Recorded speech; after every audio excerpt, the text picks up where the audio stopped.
సందర్భంగా మా దానేశ్వరి అమ్మవారు ఆలయం వద్ద 11వ వార్డు వెంచేసినటువంటి ఆలయం వద్ద 25వ సంవత్సరం ఘనంగా వేడుకలు నిర్వహించడం జరిగింది.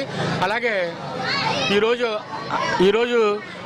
అన్నదాన కార్యక్రమం నిర్వహించడం జరిగింది. భారీగా దాదాపు 3,000 మంది, సుమారు 3,000 మందికి అన్నదాన కార్యక్రమం నిర్వహించడం జరిగింది. అన్నదాన కార్యక్రమం నిర్వహించడం జరిగింది. అలాగే భక్తులందరూ కూడా చాలామంది వచ్చి పొద్దు నుంచి కూడా అమ్మవారిని దర్శించుకొని తీర్థప్రసాదాలు స్వీకరించి అందరూ కూడా వచ్చి చేశారు అంతాను.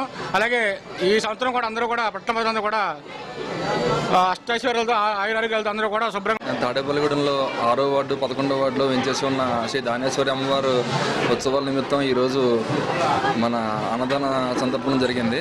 ఇక్కడ వేలాది మంది భక్తులు పొద్దునుంచి వచ్చి ఇక్కడ భక్తి ప్రసాదాలు స్వీకరించి ఇప్పుడు అన్నదానం కూడా చూస్తున్నారు కదా. భక్తి అంతా బాగా జరుగుతుంది. ఈ గుడి సుమారు ఒక 30 సంవత్సరాలు 40 సంవత్సరాల క్రితం మా తాతయ్య గారు కర్రీ నరసింహారావు గారి మీద నరసింహరావు గారు నిర్మించారు. అప్పటి నుంచి ఈ గుడి ఉగాదికి ఉత్సవాలు చేసుకోవడం ఆనవాయితీగా ఉంది. ఈ కమిటీ సభ్యులందరి సహకారంతో మేము ఈ ఉగాది ఉత్సవాలని ప్లస్ ఈ అన్న సందర్భాన్ని ఇలా జరుపుతున్నాం. ఈ దానం ఉత్సవాలు మాకు ఒక 10 సంవత్సరాల మట్టి మాకు తెలియని రోజుల నుంచి స్టార్ట్ చేసామండి. అందరం మేము కర్రీ భాస్కర్ రావు గారు ఆయన ముందుకు వచ్చి మీరు చేయండి రా బాబు, మేము ఉన్నాం వెనకాలని చెప్పారు. ఆయన ముందుకు వచ్చి మాకు చేయించగా ముందుకు ఇచ్చారు. ఆ విధంలో మేమందరం ఒక కమిటీ వేసుకుని ఈ కట్ట నాగరాజు గారిని ప్రెసిడెంట్గా చేసుకుని నేను కనుక చెన్నూరు రాయేష్ గారు, కట్ట నాగరాజు గారు, జీడ శివాజీ గారు, తంగడి శేని గారు, ఇలా ఇతర సభ్యులు అందరి పేర్లు ఉన్నాయండి.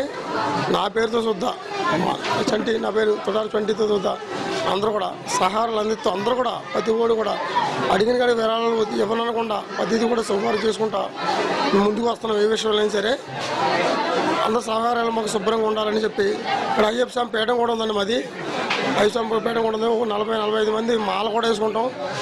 అలాగే లాస్ట్ ఇయర్ సుబ్రహ్మణ్య స్వామిని కూడా ప్రదర్శించాం. ఇక్కడ ఈ దానంపూడికి ఏ విధమైన ఆదాయ సంపాదన కూడా మాకు లేదు. ఎవరైనా సరే భక్తులు ఎవరైనా ఉన్నా కూడా ఏదైనా సరే ఆదాయం రూపంలో సరే రూపంలో సరే మాకు ఇచ్చిన వస్తువు రూపంలో మీరు ఇచ్చినా కూడా